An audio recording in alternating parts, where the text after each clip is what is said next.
দাঁড়া, বলো বিড়ি খেলে কি হয়? বিড়ি খেলে স্বাস্থ্যের ক্ষতি হয়, আর কি হয়? ধূমপান করা নিষেধ। ধূমপান করা নিষেধ নাকি? হ্যাঁ, কিন্তু বিড়ি আপনার রেগুলার খান কেন? এখানে এটা খাই অভ্যাস, কি অভ্যাস? এটা খাই না খাইলে তো মনে করো। না খাইলেও চলে, হ্যাঁ, ডাক্তারে বারবার করে নাই। হ্যাঁ। হ্যাঁ না, সে খাই। আচ্ছা, বিড়ি বাংলাদেশে প্রথম কোন কোন সালে আছে, কখন আছে? না বিড়ি আগে তো আসিল মনে করো, বিড়ি আসিল না, কি আছিল? আগে আসিল মনে করো সিগারেট। সিগারেট? সিগারেট কিন্তু মই মুরগি খাইছে বলে আমি খাই নাই।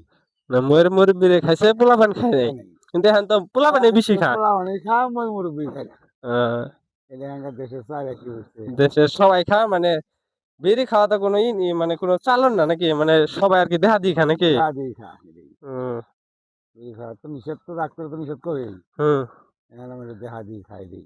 হুম।